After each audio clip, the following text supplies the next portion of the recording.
సంతానం కలిగితే వ్రతం చేస్తానన్నాను, ముందుగా చేసామనుకో భగవంతుడు కోపం వస్తుంది, సంకల్పం సరిగ్గా చేయలేదని వాడి కాదులే రేపు సంతానం కలిగిన తర్వాత చేద్దాం అనేటప్పటికీ వర్తమాన ఆవిడ ఎదురు మాట్లాడాలా. సరే కొంతకాలం గడిపి భగవంతుడు గ్రహం చేద్దామని గర్భాన్ని ధరించి 10వ మాసం నందు 12 ఆడపిల్లను ప్రసవించిందిగా. అమ్మాయి ఏ విధంగా ఉన్నాయా అంటే శుక్లపక్షంలో పూర్ణిమ ముందు చక్కగా రోజు మగొచ్చేసినప్పుడు 15 రోజుల మాసాల లాంటిది పూర్ణిమా విమలా ఉన్నది అమ్మాయి వివరణం. ఆ రోజు బాలసాల గురించి సరిహద్దు అందరూ చూశారు. రేపై చక్కగా కళలు ప్రకాశిస్తున్నది కాబట్టి కళావతి అని నామకరణం చేయరా అన్నారు. ఎప్పుడైతే ఈ మాట అన్నారో బియ్యంలో నామకరణం రాస్తూ ఉంటే పక్కన కూర్చున్న భార్య అడిగింది కదా, ఏమండి ఆడైనా మగైనా సంతానమే కదా, సంతానం కలిగితే వ్రతం చేద్దాం అనుకున్నాం కదా, మరి వ్రతం చేద్దామండి అడిగేటప్పటికి ఈయన ఆలోచన అది తెలుసుకున్నానయ్యా. కాబట్టి రూపురేఖల్లో గానీ, ఆస్తి పాస్తుల్లో గానీ, సంతానంలో గానీ, ఐశ్వర్యంలో గానీ, గుణగణాల్లో గానీ మాకు సమకూడేటువంటి సంబంధం, ఇల్లరికి ఉండేటువంటి సంబంధం ఎదిగి పట్టండి రా అన్న. వాళ్ళు వెతికి సౌగాంచ నగరం చేరుకున్నటువంటి వాడి పుత్రం సుందరభాలం రూపంచే ఇవ్వనంతదా చక్కగా యోగ్యుడు అందగాడు అయినటువంటి షావుకారుల వాడిని వెతికి పట్టుకున్నారట.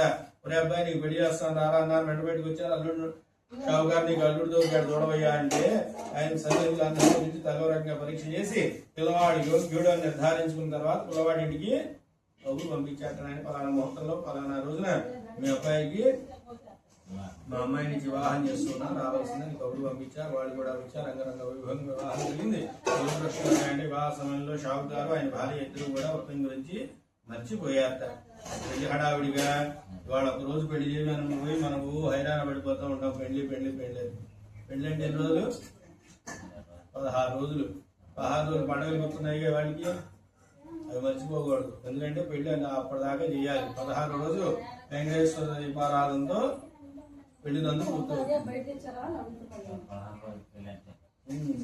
ఈ 16 రోజులు హడావిడి, మరి చుట్టాలు బంధువులు వచ్చేవాళ్ళు పోయేవాళ్ళు, మరి మామూలుగా ఉండదు హడావిడి. ఈ హడావిడిలో పడ్డారు. అడ్డంతులు ఇడ్డంతులు అయ్యి అల్లుడు ఎదురుకు వచ్చిన తర్వాత షావుకారు గారికి ఆలోచన ఉన్నాయి షావుకారు గారికి ఆలోచన తట్టింది. అదే ఇన్నాళ్ళు అంటే నేను నా భార్య ఇద్దరు ఉండే వాళ్ళని సంపాదించుకున్న తినేవాళ్ళు కాబట్టి సరిపోయింది. ఇప్పుడు మా ఇద్దరికి తోడు కూతురు తోడు అల్లుడు ఇద్దరు నలుగురు అయ్యాం. రేపు మళ్ళీ వీళ్ళకి పిల్లలు కొట్టచ్చు, వాళ్ళకి పెళ్లిళ్ళు అవ్వచ్చు, వాళ్ళకి పిల్లలు కొట్టచ్చు, వాళ్ళకి పెళ్లిళ్ళు అవ్వచ్చు. కొద్ది మంది పెరిగేట్టుగా ఉంది. మందితో పాటు ఆస్తిని కూడా పెంచాలనుకున్నాడు. పెంచాలంటే ఏం చేయాలి అని తెలిసిన వ్యాపారం ఒకటేగా. వ్యాపారంలో లాభసాటి వ్యాపారం ఏమిటా అని ఆలోచించాట. అన్ని రోజులు చేసేటువంటి సుగంధ వ్యాపారాన్ని ఆ రోజుతో నిలిపివేసి ఒక పెద్ద నావం తెప్పించి నామ నిండా నవరత్నాలు రాసులు గురించి అల్లుడిని వెంట పెట్టుకుని సింధు నది మీదుగా ప్రయాణం చేస్తూ రత్నసానుపురం చేరుకున్నారు. ఎప్పుడైతే వీళ్ళు రత్నసానుపురం చేరుకున్నారో సూర్యాస్తమయం పొదిగొగుతూ ఉన్నది. ఎవరైనా ఆయన ఎప్పుడు విశ్రాంతి తీసుకున్నారు. రేపు ఉదయాన్నే వ్యాపారం సాగిద్దాం అనుకున్నారు. నావును ఒడ్డును అందరూ వేయించి నావికులు మాత్రం అక్కడ కూర్చోబెట్టి మామాలు ఇద్దరు కూడా కిందకి దిగి సీలింగ్ మీద పడుకుని మాట మంది చెప్పుకుంటూ ఉన్నటువంటి స్థితిలో తత్ర నారాయణం దృష్ట్యా శ్రీమన్నారాయణమూర్తి చూశాడు. కూడా అరే ఎక్కడ వాడరా అల్లుడు, నాకు వ్రతం చేస్తానండి, కూతురు కలిగితే అల్లుడు వచ్చింది. భష్ట ప్రయత్నమాలోకిత్వా సర్వం దుఃఖం భవిష్యత్తు అన్నట్టు ఏమన్నాడు. నువ్వు చేస్తాను అన్న పని చేయలేదు కాబట్టి, చేయలేనటువంటి పని చేస్తాను అన్నావు కాబట్టి కష్టాలు అనుభవిస్తావు పోరా అన్నట్టు. ఎప్పుడైతే స్వామి గారి మాట అన్నారో అంతసేపు చక్కగా ఉన్న చంద్రగిరి మహారాజు గారు ధనాగారులు 2 దొంగలు పుట్టుకొచ్చారు. వేసిన తాళాలు వేసినట్టుగానే ఉన్నాయి. లోపల 2 సంచుల నిండా రాణి మూట కట్టుకున్నారు. బయట ప్రత్యక్షమయ్యారు. బట్టలు క్యాక్ వేశారు. ఏమో కొట్టారా, మీ ధనాన్ని మేము దొంగిలించి వెళ్తున్నాం, చేతన ఇదే పట్టుకోండి అని క్యాగ పెట్టారట. దొంగతనం చేసేవాడు చెప్పి దొంగతనం చేస్తాడా? చేతి బట్టలు ఊరుకుంటారా? వాళ్ళ వెనకాల పడ్డారు. పరిగెత్తి మామూలు ఎక్కడైతే విశ్రాంతి తీసుకున్నారో అక్కడికి వచ్చారు. వాళ్ళ మీద ధనం సంచులు పడేసారు. దొంగలిద్దరు కూడా మా వెనకాల వచ్చినట్టు గొడవలు చూశారు. అబ్బాయి ఇందాక వచ్చిన దొంగలు ఎంతమంది? 2. పెట్టుకున్నటువంటి వాళ్ళు 2 ధనం సంచులు వీళ్ళ దగ్గరే ఉన్నాయి కాబట్టి వీళ్ళే దొంగలు రానుకున్నారు. అనుకునేది తడువుగా తన్నుకుంటూ రాజుగారి కొలువు తీసుకెళ్లారు. వీళ్ళిద్దరిని కూడా తీసుకెళ్లి, ఓ మహారాజా, రాత్రి మన ధనాగారులు దొంగలు పడ్డారయా, ధనంతో సహా పట్టుకున్నాం అని చెప్పారు.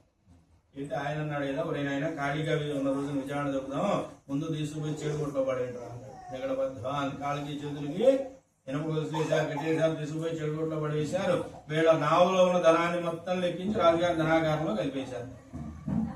ఇక్కడ పరిస్థితి ఎట్లా ఉంటే ఇంటి దగ్గర పరిస్థితి ఎట్లా ఉన్నదయ్యా అంటే రాత్రి నిద్రపోయే ముందు ఎక్కడ పెట్టిన వస్తువు అక్కడ చక్కగా కంటికి కనిపిస్తూ బాగానే ఉన్నాయి, కానీ తెల్లవారు లేచి చూసేటప్పుడు ఇల్లంతా కూడా తుడిచిపెట్టినట్టుగా ఉన్నది. ఏ వస్తువు కంటికి కనపడతా, దొంగలు కూడా దోచిపోయారో తెలియదు, విష్ణుమాయిషాలు మామైపోయేది తెలియదు, ఏమైందో తెలియదు. అటువంటి స్థితిలో ఒక రోజు 2 రోజులు అంటే పస్తులు ఉంటారు. మగవాళ్ళు వచ్చిన దాకా ఉండాలంటే అయ్యే పనే కాదుగా. ధనం ఉన్నప్పుడు అయితే అందరూ బంధువులే, ధనం పోయిన తర్వాత అయిన వాళ్ళు కూడా శత్రువులు అవుతారు. కాబట్టి అనవసరంగా ఎవరింటికి ధనం పోగొట్టుకుని వెళ్ళకూడదు అనుకున్నా రాత్రి సమయం దాకా పస్తులు ఉంటూ రాత్రి సమయంలో తల మీద ముసుగు కప్పుకొని పక్కనే ఒక అగ్రహారం ఉంటే అక్కడికి వెళ్ళి భిక్షాటం చేస్తూ ఉన్నటువంటి స్థితిలో షావుకారు భార్య బాగా మనస్తాపం చెంది మంచం పట్టిందిగా. ఒకనొక రోజు కుమార్తె భిక్షాటం వెళ్ళేటప్పటికీ ఒకనొకళ్ళు ఇంటి వద్ద స్వామివారి యొక్క వ్రతం జరగడం చూసి అంతా అయిన దాకా అక్కడే కూర్చొని అంతా అయిన తర్వాత తీర్థం ప్రసాదం స్వీకరించి తల్లి కూడా తీర్థ ప్రసాదం తీసుకొని ఇంటికి వచ్చాం. పలానా వాళ్ళ ఇంట్లో సత్యనారాయణ స్వామి వ్రతం చేశారు, ఇదిగో తీర్థ ప్రసాదములు తల్లి చేతులు పెట్టారు. ఎప్పుడైతే సత్యనారాయణ స్వామి అనే మాట చెవును పడిందో వీడికి ప్రాణం లేచి వచ్చింది. అమ్మాయి వ్రతం చేస్తానంటే నువ్వు కలిగావురా, కానీ మీ నాన్నగారి లోపత్వం చేత ఎన్నిసార్లు దాట వేస్తూ వచ్చాం, ఘోరంగడి నిత్యాత్యం మహా దుఃఖం భవిష్యది. మనల్ని కఠినంగా శిక్షించిన వాడు ఎవడు? సత్యనారాయణ స్వామి. ఆయన వ్రతం చేసే గానీ మనకి పూర్వవైభవం రాదు అని నిశ్చయించుకొని కావాల్సినవన్నీ తెప్పించుకొని ముందు రోజు ఎవరైతే వ్రతం చేశారో వాళ్ళ దగ్గరికి వెళ్ళి 10 రూపాయలు అప్పుగా తెచ్చుకొని కావాల్సినవి తెచ్చుకొని స్వామివారి యొక్క వ్రతాన్ని ఆచరించి తీర్థప్రసాదం స్వీకరించి స్వామివారికి నమస్కారం చేశారు. మహానుభావ క్షేమంగా త్వరగా మా మగవాళ్ళు ఇద్దరు కూడా ఈజీ రేటు చూడవయ్యా, అందరం కలిసి నీ యొక్క వ్రతాన్ని ఆచరిస్తాము అని సంకల్పించారు. ఎప్పుడైతే ఈ విధంగా సంకల్పం చేశారో వెంటనే చంద్రగిరి మహారాజు గారి కల్లో స్వామివారి కనపడి చెబుతూ ఉన్నాడు కదా, ఓ మహారాజా పలానా రోజు నువ్వు 2 దొంగలు బంధించావే, వాళ్ళిద్దరు దొంగలు కాదయా, నా శాపగ్రస్తుల చేతి నీకు బందీలుగా అతికారు కాబట్టి వెంటనే వాళ్ళు విడుదల చేయడంలో గాని వాళ్ళ ధనాన్ని వాళ్ళకి ఇవ్వడంలో గాని జాప్యం చేస్తే నిన్ను నీ రాజ్యంలో ప్రజలను కష్టపెడతాను అన్నాడు. ఇప్పుడైతే ఈ మాట అన్నాడు, ఒక్కసారి ఉలికి వెళ్ళి లేచాడు. మహారాజు వచ్చింది కళని గ్రహించాడు. సభను ఏర్పాటు చేసి వాళ్ళు అన్నారు కదా, అవయ్యా సాక్షాత్తు శ్రీమన్నారాయణమూర్తి కనపడి చేతి ఇంకా చెప్పడానికి మేమెవరమే, కానీ నువ్వు అడుగుతున్నావు కాబట్టి చెబుతూ ఉన్నావు. ఏమి నువ్వు వాళ్ళ విచారణ జరగకుండా బంధించావు కాబట్టి తప్పు నీది, కాబట్టి వెంటనే విడుదల చేయి. వాళ్ళ ధనాన్ని నువ్వు ఇన్నాళ్ళు అన్యాక్రాంతంగా ఆక్రమించుకున్నావు కాబట్టి వాళ్ళ ధనానికి రెట్టింపు దానం ఇచ్చి పంపించు. ఇన్నాళ్ళు వాళ్ళని అమంగళకరంగా చూసావు కాబట్టి మంగళాయతన పూర్వంగా సాగరంపుని సభ నిర్మాణం చేసేటప్పటికి వెంటనే మామాలుడు దాన్ని పిలిపించాడు. క్షోకరములు చేసి మంగళాస్నానం ఆచరణ చేసి కొత్త బట్టలు కట్టబెట్టిన ఆయన ఏదో దైవకృత అపరాధం వల్ల ఇలా జరిగిందయ్యా, నా వల్ల జరిగిన తప్పుకు నన్ను క్షమించండి అని కోరాడు. ఎప్పుడైతే ఈయన క్షమాపణ కోరాడో అప్పుడు గుర్తొచ్చిందిట షావుకారి గారి, స్వామివారి వ్రతం చేస్తాను అని నేను చేయలేకపోయాను, అదే నేను చేసినటువంటి దోషం అని గ్రహించినటువంటి వాడి కావలసిన మొత్తం ఆ సింధువుని తోటికి తెప్పిందో శ్రద్ధగా స్వామివారి యొక్క వ్రతాన్ని ఆచరించి తీర్థ ప్రసాదములు స్వీకరించి స్వామివారికి నమస్కరించాడు. మహానుభావ క్షేమంగా త్వరగా భార్యబిడ్డలతో కలిసి యొక్క వ్రతాన్ని ఆచరిస్తాను సంకల్పించి నిజనగరమాశ్రయు గ్రామానికి చేరుకున్నాడు అని చెప్పని సూత మహాముని సౌనకాయుష్లందరికీ కూడా వింటాడు. స్కాంద ప్రాణి వాగండే సత్యనారాయణ గోవిందాధ్యాయ సమాప్త. శ్రీమద్రమారమణ గోవింద హార్ గోవింద గోవింద గోవింద. జన్మవాహన సర్వోపచారం సమర్పయామి. నీరాజనం వేదాహమేదం పురుషమహాంతం మాలితో నమః శివాయ. సర్వాణి భూమాని సుప్రదీరామానుక్తాయ భగవన్నిరాస్తే అఘోరేభ్యో ఘోరేభ్యో ఘోరేభ్యో ఘోరేభ్యో నమస్తే జామ్యపూర నీరాజనం క్రియామి. నీరాజనం కే ఒక నేల కొట్టు వేడి ముఖ్య ఆచమనం సమర్పయామి. హర హర నో పార్వతీదే హర హర. మామాలు కూడా మహారాజు గ్రామానికి వచ్చారు. వచ్చి రాగానే ఆయన అనుకున్నాడు కదా షావుకారు గారు, అరే సుమాన్ తొలిగా వ్యాపారానికి అల్లుని వెంట పెట్టుకెళ్ళాను, ఎవరు కనబడింది ఏమిటో పిల్లవాడు చాలా కష్టపడాల్సి వచ్చింది, కాస్త దిష్టి తీసి మంగళహారతి లాంటి ఇంటికి తీసుకెళ్దాం అనుకున్నారు. నావును గుడ్డులను అందరూ వేయించి నావికులందరినీ కిందకి దింపి అల్లుని మాత్రమే నావులో కూర్చోబెట్టి ఓ దూతను పిలిచి చెప్పాడు కదా, ఆయన షావుకారు గారు వ్యాపారంలో బాగా లాభం సంపాదించాలని చెప్పు, మంగళవాద్యాలతో మంగళహారతులతో ఇంటి దగ్గర నుంచి ఎదురమ్మను అని ఇంటికి కబురు పంపించాట. సరే దూత ఇంటికి వెళ్ళి చెప్పే సమయానికి షావుకారు యొక్క కుమార్తె వ్రతం చేసుకుంటూ ఉన్నదిగా. మునుపు వ్రతం చేస్తే ఐశ్వర్యం అంతా వచ్చేసింది, ఇంకొకసారి చేసుకుంటే మగవాళ్ళు కూడా తొందరగా వెళ్ళి చేస్తారు కదా అనే ఉద్దేశంతో అమ్మాయి ఇంకొకసారి వ్రతం చేయడానికి కూర్చుండేటప్పటికి షావుకారు భార్య అన్నది కదా, అమ్మ మీ నాన్నగారు నీ పెళ్లికి వచ్చేత ఆదైశ్వర్యం సంపాదించి వచ్చేత మంగళహారతులు ఎదురు రమ్మన్నారు, కాబట్టి ముందుగా నేను అక్కడికి వెళ్తూ ఉన్నాను. నా పని అయితే నేను ఇల్లు చేరుకుంటాను, లేదు నీ పని అయితే నువ్వు అక్కడికి వచ్చేసి అని చెప్పి కుమార్తె చెప్పినటువంటి తల్లిలో తల్లి వెళ్ళిపోయింది. ఎప్పుడైతే భర్త వచ్చాడు అనేటువంటి విషయం చూడబడిందో ఏ జాసంత ఎక్కడికి వెళ్ళింది, భర్త మీదకి వెళ్ళిపోయింది. అదే కాలం నాడు ఎప్పుడో చూసాం, గాడి తిన్నాడు తినలేదు, ఇన్నాళ్ళు ఏటి మీద ప్రయాణం చేశాడు, ఏడు గారి గడ్డయాలి గారు ఏమిటి జాసంతా అక్కడ ఉంది. కానీ పంతులు గారు అక్షరం అంటే పూలు వేసుకొని పూలు ఉంది, కడ్డీలు అంటే కొబ్బరికాయ అంటే హాఫ్ చేసింది. పంతులు గారి కంటే ముందుగానే గబగబా పూజలు ముగించేసినటువంటిది. వచ్చి నలుగురికి తీర్థం ప్రసాదం పెట్టింది, కానీ తను మాత్రం తీర్థం ప్రసాదం స్వీకరించకుండా పరుగు నదికి వెళ్ళిపోయింది. వెళ్ళి తలపైకి అలా చూసేటప్పటికి అంతసేపు కుటుంబందరూ వేసిన నావ మీద పచ్చాన్ని కొట్టేటువంటి అల్లుడు ఒకసారి అంతర్ధానం అయిపోయారు. ఎక్కడ మునిగిందో తెలియదు, గాలికి ఎగిపోయిందో తెలియదు, ఏమైందో తెలియదు. గయ్యేది గాలి పడ్డాలి, చౌరికి ఆ చౌరికి నది మొత్తం నాయన నీ నావ జాడ గాని అల్లుడు జాడ గాని నదిలో ఎక్కడా లేదు అని చెప్పేటప్పటికి అంతా గొల్లును ఏడుస్తూ ఉన్నారు. అటువంటి స్థితిలో షావుకారు కుమార్తె భర్త లేడు అనేటువంటి విషయం ఎప్పుడైతే చెవును పడిందో ఇక ప్రాణత్యాగం చేసుకున్నామో పరుగులు పెడుతుంది నదిలో. అటువంటి స్థితిలో కూతురు గట్టిగా పట్టుకున్నటువంటి వాడి షావుకారు భగవంతుని ప్రార్థిస్తూ ఉన్నట్టు, మహానుభావ ఈనాడు వ్రతం చేయమాట వాస్తవమేనయ్యా, కానీ చేసుకుని ఇంటికి వచ్చాను కదా, మళ్ళీ ఇంటికి వచ్చిన తర్వాత చేసుకుంటానన్నాను కదా, నా వల్ల ఏదైనా లోటు పాటు జరిగినట్లయితే చెప్పబోయా, నేను సరిదిద్దుకుంటాను, అంతేగాని నన్ను ఈ విధంగా శిక్షించవద్దు స్వామి అని ఘోర అనిపిస్తున్నట. ఆ రోదను చూసినటువంటి స్వామి వారు వెంటనే అశరీరవాణి రూపంలో చెబుతూ ఉన్నాడు, ఎలా అబ్బాయి ఏ తప్పు చేస్తే నువ్వు శిక్ష వేస్తే నేనేనా, ఇక మన ఇద్దరం ఏంటో ఇక్కడ ఉన్నది కాదురా, నిన్ను నన్ను మించినటువంటిదిరా నీ కుమార్తె, తప్పు చేసుకున్నది నీ కూతురే, శిక్ష వేసుకున్నది నీ కూతురే అన్నట్టే నాకేం తెలియదు అన్న అని పూర్ణ ఏడుస్తున్నది అమ్మాయి. అటువంటి స్థితిలో స్వామి గారు మళ్ళీ చెబుతూ ఉన్నారు, ఆయన భక్తిహీనం వ్రతం తత్వ్రతం విశ్వామే, భక్తి లేకుండా భగవంతుని ముందు ఎంతసేపు కూర్చున్నా ప్రయోజనం శూన్యమైనటువంటి ఫలితాలు రావయ్యా. శ్రద్ధాహీనం యత్కార్యం తత్కార్యం నిష్ఫలం భవేత్, శ్రద్ధ లేకుండా ఏ పని చేసినా ఆశించిన ఫలితాలు సక్రమంగా రావు. శ్రద్ధ మార్కులు ఎక్కువగా వస్తాయి, శ్రద్ధ లేకుండా చదివితే మార్కులు తక్కువగా వస్తాయి. నువ్వు ఇప్పుడు శ్రద్ధగా చదువుతున్నావు, శ్రద్ధ లేకుండా చదువుతున్నావు, నువ్వే చెప్పాలి. మార్కులు ఎట్లా వస్తున్నాయి, ఫుల్గానే వస్తాయా? ఫుల్గా అంటే 100%, 90%, 90 అబోవ్, అదే 90 అబోవ్. ఇక 100 ఫుల్ అంటే 100, 90 అబోవ్ అన్నా ఫుల్ బాగా చదువుతున్నాం, అట్లా చదవాలి. శ్రద్ధావాన్ లభతే ఫలం, శ్రద్ధను బట్టే ఫలితం ఉంటుంది. అర్థమైందా? మనం పెట్టే శ్రద్ధను బట్టే, శ్రద్ధ లేకుండా ఏ పని చేసినా సక్రమమైన ఫలితాలు రావు. కాబట్టి మనం పెట్టే శ్రద్ధను బట్టి ఫలితం ఉంటుందని ఎప్పుడైతే స్వామి వారు చెప్పాడో అమ్మాయి గ్రహించి పలుపరు ఇంటి పై ఎక్కువ వెళ్ళింది.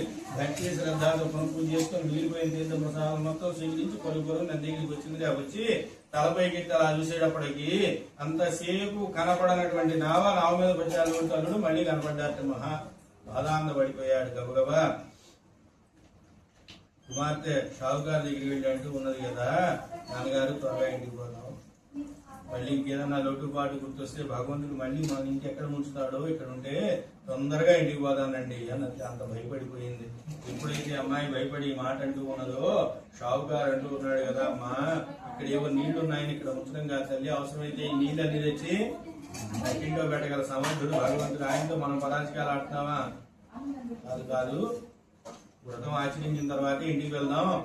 ఉంచాడనుకో తేల్చాల్సిన బాధ్యత అయిందే, భారం అయిందే, మనకేం సంబంధం లేదు, అంతా భగవంతుడి భారం ఆయన మీద పడవేశాడు. శ్రద్ధగా కూర్చొని స్వామి వారి యొక్క వ్రతాన్ని ఆచరించి తీర్థ ప్రసాదం స్వీకరించి తిరిగి ఇంటికి వచ్చాక, ఇంటికి వచ్చిన తర్వాత మాసిమా స్వీకృతం వ్రతం అక్షతలు పట్టుకోమ్మ చేతిలో ప్రతి సంక్రాంతో ప్రతి పూర్ణిమాయ చేస్తాను అని దానికి కొన్ని సంవత్సరాల పాటు వదిలేసిన షావు గారు ఇక అక్కడి నుంచి జీవితాంతం నెలకు 2 పర్యాలు చొప్పున ఈ యొక్క వ్రతాన్ని ఆచరించుకుంటూ ఇహలోకే సుఖమృత్వానికి స్వచ్ఛభూమియు ఇహలో భూభాగ్యాలు పొంది అంచెలో దుర్భమైనటువంటి మోక్షాన్ని పొంది ఇష్టదానికి చేరుకున్నారు అని చెప్పని సూర్యమహాముని సౌనకారుషులందరికీ కూడా స్కాంత ప్రాణి సత్యనారాయణ వ్రతార్థే తుర్యోధ్యాయ సమాప్త శ్రీమంత్రమారమణ గోవింద గోవింద గోవింద గోవింద సమర్పయాం కళగట్టుకోండి హర హర హర పార్వతీపదయ హర హర మహాదేవ అట్లాడికి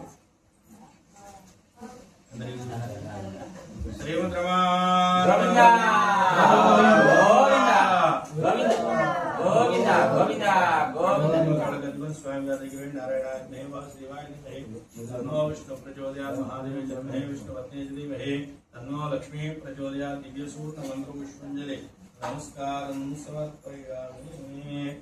అక్షరాలు చేతిలో పట్టుకోండి. ఆఖరిగా చెబుతున్నాను, శ్రద్ధగా వినండి. అదాన్యక్షమ్రవక్షామి శృణద్ధముని సత్తమాన. ఈ విధంగా శ్రీమహాముని సౌనకారుషులందరికీ కూడా మొదటి 4 కథలు చెప్పిన తర్వాత మళ్ళీ అడుగుతూ ఉన్నారు కదా, ఏమయ్యా వ్రతం అన్నావు చేసి ఫలితాలు పొందినటువంటి వాళ్ళ గురించి చెప్పో, చేయక కష్టపడినటువంటి వాళ్ళ గురించి చెప్పో, చేసిన భక్తి శ్రద్ధ లేకపోతే కలిగే దోషాలు చెప్పేవి బాగుంది. కానీ సహజంగా మానవ లక్షణం ఏమిటా అంటే అనురాగము ద్వేషం ఉంటే అతి ప్రేమన్నా ఉంటుంది, లేదు అతి ద్వేషం అన్నా ఉంటుంది. దీనివల్ల ఏమిటంటే సాటి మనుషులతో పాటు ఒక్కోసారి భగవంతుడిని కూడా తిరస్కార భావంతో చూస్తా అంటారు. మనకి ఇష్టం లేని వాడు ఎవడన్నా చేసుకుంటున్నాడు అనుకో, వాడు పిలిస్తే వెళ్తామా, వెళ్ళకపోగా వాడింటోనే ఉన్నాడు దేవుడు, నా ఇంటో లేడా, అక్కడికి వెళ్ళాలి గుడ్డ గొంగర ఒక మాటకి 100 మాటలు వెనకాల మాట్లాడుతూ ఉంటాం. ఈ విధంగా దైవ తిరస్కారం చేసేటువంటి ఫలితాలు వెలిగితే చెప్పబోయా అని అడిగితే ఆయన చెప్తూ ఉన్నట్టు ఆయన కాశీ తుంగధ్వజురాజా ప్రజా పాలన తత్పర. పూర్వం తుంగధ్వజుడు అనేటువంటి మహారాజు గారు ప్రజానురజ్యంగా పరిపాలన చేసేవాట. అటువంటి మహానుభావుడు ఒకనొక రోజున వేటకని బయలుదేరి అడవికి వెళ్ళిన తర్వాత ఎన్నో క్రూర మృగాలను వేటాడి శరీరం అలసింది అనుకున్న తర్వాత ఆ కారును వదిలిపెట్టి పక్కనే ఒక చిట్టలు ఉంటే వచ్చి ఒక మారేడు వృక్షం కింద విశ్రాంతి తీసుకుంటూ పడుకున్నట్టు. ఆ సమయంలో కొంతమంది గోపాలను చేరారు. ఒక రాయి పసుపు రాసి బొట్టు పెట్టాలి. ఈయన పడుకున్న చెట్టుకి మారేడు చెట్టుకి 2వ పక్కన పెట్టుకున్నారు రాయిని. ఆ రాయినే సత్యనారాయణ స్వామిగా భావించారు. వారికి తోచిన పాటలు, పద్యాలు, శ్లోకాలు, సంకీర్తనలు ఎవరికి వచ్చిన వాళ్ళు గట్టిగా చెప్పుకున్నట్టు చెప్పుకొని తెచ్చుకున్నవన్నీ కూడా స్వామి వారికి నివేదన పెట్టుకొని తీర్థం ప్రసాదం పంచుకుంటూ అరే పెద్ద ఆయన ఎవరో ఉన్నాడు అనేటువంటి ఉద్దేశంతో ఆకులో కొంచెం తీర్థం ప్రసాదం వేసి రాజుగారి చేతిలో పెట్టారు. మిగతా వాళ్ళు పంచుకున్నారు. ఎవరిదోని వాళ్ళు చేతిలోకి అయితే తీర్థ ప్రసాదం స్వీకరించాడు. కానీ నేనేవరా మహారాజుని, వీళ్ళెవరో గొడ్డగాసుకునే పిల్లకాయలు ఈ మంచి చేతులతో పేడ చేతులతో చేశారో తెలియదు. నేను ఎంతో శుచిగా శుభ్రంగా ఉంటే కానీ ఈ పదార్థాన్ని ముట్టుకొని అటువంటిది నేను తినేది ఏమిటి అన్నాడు. అక్కడే పడవేశాడు. పోనీ భగవంతుడు అన్నారు నమస్కారం చేశాడా, ఒక రాయి పసుపు రాసి ఒట్టు పెడితే ఆయన దేవుడు అయ్యాడా, ఇది ప్రసాదం అయిందా? ఎన్నో యంత్రాలు హోమాలు చేసి ప్రతిష్ట చేస్తే గాని భగవంతుడు రాడే. అటువంటిది ఈ రాయిలో దేవుడు ఎక్కడ ఉన్నాడు, లేడు అనుకున్నాడు. కనీస నమస్కారం కూడా చేయకుండా భగవంతుడిని తిరస్కరించినటువంటి వాడే ఈ రాజ్యానికి వెళ్ళాడు. శతజీవ పుత్ర నష్టం. 100 మంది కొడుకులుట. ఇప్పుడు వేటకు వెళ్ళినా సరే ఎదురొచ్చేటువంటి 100 మంది కొడుకులు ఆ రోజు ఒక్కడు కంటికి కనపడలేదు. ఏమిట్రా అనుకుంటూ ద్వారం దగ్గర వెళ్తే కాపలా వాళ్ళు, రాజ్యంలో వెళ్తే ప్రజలు, రాజ్యం మొత్తం కలిగి తిరిగినా బతికి ఉన్నంత చీమ కూడా కనపడలేదు. ఆయన కంటికి అంత నిర్మానుషంగా నిశ్శబ్దంగా ఉన్నది రాజ్యం మొత్తం కూడా. భయచంద్రుడు విష్ణు అంశ కలిగినటువంటి వాడు వచ్చారు. తన తప్పు తాను వెంటనే గ్రహించారు. వాడు ఎవరో మహానుభావుడు సత్యనారాయణ స్వామి అన్నారు, నేను ఆయన్ని విస్మరించి వచ్చాను, అందుకే నాకు ఇంత కష్టం కలిగింది అనుకున్నాడు. తిరిగి అడుగు వెళ్ళాక రాత్రి తెల్లవారిందా నా చెట్టు పట్టుకున్నాడు. మెట్ట మధ్యాహ్నం గోపాలకు వచ్చిందాకా అక్కడే కూర్చున్నాడు. ఈయన పొద్దునే వచ్చాడని వాళ్ళు ఆవులు దూరం పొద్దునే రాదుగా వాళ్ళు వచ్చిందాకా కూర్చున్నాడు. వాళ్ళు వచ్చిన తర్వాత ఒరే నాయన నిన్న చేసిన పూజ మళ్ళీ చేద్దాం రండిరా అంటే వాళ్ళు అన్నారు కదా, ఏమయ్యా నిన్నంటే ఏంటో తెలియకుండా తలో పావులో చేసుకున్నాం బాగుంది, నిన్ను చూడబోతే మహారాజు లాగున్నావు, నేను చేసి పెట్టే పరివారం చాలా మంది ఉంటారు, పోయి వాళ్ళ జాతి చేయించుకో. ఇప్పుడు మేము ఆవులను అడవిలో ఉద్దేశం వెళ్ళామనుకో పెద్దవాళ్ళు మా వీపులు బాగుపడతారు, మా వాళ్ళగారు పొమ్మన్నారు. ఎప్పుడైతే ఈ మాట అన్నారు ఈ వెంటనే ఆయన అన్నాడు కదా, కాదు ఆయన మీరే దిక్కురా, నాకు ఇదిగో ఈ ధనం తీసుకెళ్ళి కావాల్సింది తెచ్చిపెట్టడా, మీరు వచ్చిన దాకా మీ ఆవుల్ని నేనే మేపుతాను అన్నాడు. ఆయన ఆవులు మొదలేశాడు. ముందు రోజు ఏది రాయి భగవంతుడు కాదు అనుకున్నాడో అదే రాయిని భగవంతుడిగా నమ్మి వచ్చి ముందు రోజు ఏ మట్టి చేతులు పేడ చేతులు ఎవరు గడ్డ వేసుకునే పిల్లకాయలు తక్కువ చేత అనుకున్నాడో వాళ్ళతో కలిసి కూర్చొని శ్రద్ధగా స్వామివారి యొక్క వ్రతాన్ని ఆచరించి తీర్థప్రసాదం స్వీకరించి స్వామివారికి నమస్కారం చేసుకుని తిరుగు ప్రయాణం అయితే ఆయన 100 మంది కొడుకులు వచ్చేస్తారు. నాన్నగారు నన్ను రాలేదు ఏమిటండి అని అదాంతం పడిపోయాడు. వాళ్ళు చూడంగానే కొంచెం ముందుకు వెళ్తే కాపలా వాళ్ళు అదే మాట రాజుగారు నిన్న రాలేదు ఏమిటండి. ఎదురొచ్చిన ప్రతి ఒక్కరు కూడా నిన్న రాలేదు అంటూ ఉంటే ఈయన అనుకున్నాడు కదా నేను మీరంతా రాజ్యంలోనే ఉన్నారా మీకు నేను కానీ నాకు అంతా విష్ణుమాయ అనుకున్నాడు. విష్ణుమాయ అంటే ఎట్లా ఉంటుంది, ఇంట్లో పెట్టిన వస్తువులు ఇచ్చే కానీ అవసరానికి ఇక్కడే పెట్టాను అనుకుంటాం దానికోసం ఇట్టుకోవడం అనుకోవడం అన్నీ అయిపోతాయి. ఇక దాంతో అవసరం తీరిపోయింది. మనం ఎక్కడైతే ఎదిగామో అక్కడే కనపడుతుంది. అదే విష్ణుమాయ కళ్ళెదురున్నా కూడా కలిగి ఎవరన్నా ఒక మనిషి వచ్చి మాట చెప్పాడు చెవి చెప్తుందా మళ్ళీ వాడు ఎప్పుడో చెప్పాలి. ఎవరైనా ఆయన ఆ రోజు నేను చెప్పిన మాట ఏం చేసేవారు అంటే కానీ అది విష్ణుమాయ. ఆ విష్ణుమాయ మన మీద ప్రసరింపజేయకుండా ఉండాలి అంటే సాక్షాత్తు శ్రీమన్నారాయణమూర్తి చెప్పిన మాట ఏమిటాయి అంటే ఆయన మీ మనసుకు నచ్చిన దైవాన్ని ప్రతి నిత్యం కూడా మనసారా కనీసం 2 నిమిషాలన్నా కలుసుకుంటారా భక్తిగా మీకు ఎటువంటి కష్టాలు నష్టాలు లేకుండా నేను చూసుకుంటాను అని చెప్పాడు. ఎవరిని కొలవమన్నాడు? అనిష్ట దైవాన్ని సత్యనారాయణ స్వామి కొలవమల్ల, నారాయణమూర్తినే కొలవమల్ల.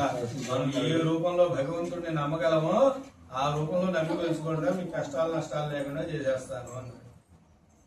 ఎందుకని ఏకో విష్ణుర్ మహద్భూతం ప్రయద్భూతమనేక అన్ని రూపాల్లో ఉన్నటువంటి వాడు ఒక్కడే పరమాత్మ. ఆయన్ని మనం గ్రహించి గుర్తించితే చాలు ఆయనే మనల్ని రక్షిస్తాడు. మనకు కావాల్సింది ఏమిటి, మనం చేయవలసింది ఏమిటి? ఆయన్ని నమ్మి కొలవడం కావాలి. ఆయన నమ్మి తలుచుకుంటే చాలట. మరి అదేగా గజేంద్ర మోక్షంలో మనం చెప్పుకునేది. అప్పటిదాకా అసలు కనీసం భగవంతుడా అని కూడా అన్నటువంటి ఏనుగు ఒకసారి ఆర్తిగా పిలిచిందిట. నవయ్యా నువ్వే దిక్కు గోవిందా రా అని పిలిచిందిట. పిలిచేటప్పుడు ఎప్పుడైతే గోవిందా అందో పరుగులు పెట్టుకుంటూ వచ్చాట. లక్ష్మీదేవిని కూడా వదిలేసి పట్టించుకోకుండా ఆ వస్తుందా రావట్లేదా, గరుపంతుడు ఎక్కాడా లేదా, ఆయన ఎక్కాడా పరుగులు పెడుతూ వచ్చాట వైకుంఠం నుంచి. మరి అది పిలవలసింది ఏమిటి? ఆర్తి ప్రధానం. సాక్షాత్తు భగవంతుగా నా ఎదురుగుండా ఉన్నాడు అని నమ్మాలట. నమ్మితేనే ఫలితం వస్తుంది. నమ్మకంటే ఏదో పంతులు గారు అక్షరం ఏమన్నారు, పూలు ఏమన్నారు, కడ్డీలు చూపించమన్నారు, కొబ్బరికాయ కొట్టమన్నారు అంటే ఫలితాలు వస్తాయా? సాక్షాత్ ఎదురుగుండా దేవుడు ఉన్నాడు. ఆయన ఇదిగో పువ్వు ఇచ్చాను, నైవేద్యం పెట్టాను, హారతి ఇచ్చాను, ఆయనకే చేస్తున్నాను. సాక్షాత్ ఎదురుగుండా ఉన్న భగవంతుడికి నేను చేస్తున్నాననే భావన మనలో ఉంటే ఫలితాలు వెంటనే మనం కోరుకున్న ఫలితాలన్నీ వెంటనే వచ్చేస్తూ ఉంటాయి. కానీ ఇది కలియుగం కదా, కూర్చున్న కొద్దిసేపట్లోనే ఒకవేళ మనకు భక్తి కుదిరి భగవంతుడి సేవ చేసుకుందామని కూర్చున్నా ఈ పక్క నుంచి ఒకళ్ళు ఆ పక్క నుంచి ఒకళ్ళు ఎవరో ఒకళ్ళు ఏదో ఒకటి చదువుతూనే ఉంటారు. అందుకని భగవంతుడు ఏం చెప్పాడంటే నాయన కూర్చున్న 2 గంటలు నీకు శ్రద్ధ కుదిరినా కుదరకపోయినా కూర్చున్న దాంట్లో 2 నిమిషాలన్నా మనసారా నన్ను పట్టుకోరా నీకు ఫలితాలని ఇస్తాను అని చెప్పాడు. కాబట్టి మనం చేయవలసిన పని ఏమిటి?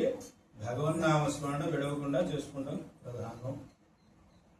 నాకు ఈ పని ఉంది, నేను స్నానం చేయలేదు, ఇంకోటి ఇవన్నీ సాకులు మనకి. పొద్దుటే లేస్తూనే భగవన్నామస్మరణ చేసుకుంటూ మంచం దిగమని. భగవన్నామస్మరణ చేస్తూ మంచం దిగమంటే లేచేటప్పుడు నువ్వు మొహం కడుగుతావా, స్నానం చేస్తావా? పాచిమోహంతోనే ఉండవుగా. పాచిమోహంతోనే భగవంతుడిని తలవమంటే అర్థం ఏంటి? ఆయన్ని కొలవటానికి శుచి శుభ్రం కావాల్సింది ఎప్పుడే అంటే మన ఇంట్లో దేవుడు గుడిలో చేసేటప్పుడు శుచి శుభ్రం కావాలి. కానీ ఆయన తలుచుకోవడానికి ఎప్పుడైనా ఒకటే కావాల్సింది మనస్సు ప్రధానం. ఈ విధంగా ఎప్పుడైతే రాజుగారు నమ్మాడో ఇంటికి వచ్చిన తర్వాత ప్రతి సంవత్సరం కూడా ఈ యొక్క వ్రతాన్ని ఆచరించుకుంటూ ఇహలోకే సుఖమృత్వాంచి సత్యప్రమేయు ఇహలో భౌభాగ్యాలు పొంది అంచెల్లో దుర్లభమైనటువంటి మోక్షాన్ని పొంది విష్ణు సాన్నిధ్యం చేరుకున్నాడు అని చెప్పని సూత మహాముని సౌనకాశులందరికీ కూడా విచారి స్కాందు ప్రాణి భాగండి సత్యనారాయణ వృతాబ్ధే పంచమోధ్యాయ సమాప్త శ్రీమద్ రమణ గోవింద గోవింద గోవింద గోవింద. పెద్దగా చెప్పిన దాన్ని నేను చెబుతా గోవింద. ఓం రాయస్వం పారాయస్వం వినాయస్వం వినాయస్వం రాయస్వం ధనాయస్వం ఓం సమానాయ స్వాహ నేడు కొట్టి కిందలు పెట్టి ఆ సదేశ బ్రహ్మణాయ స్వాహ మధ్యం దేవదగమాన్ మంగళం భగవాన్ విష్ణు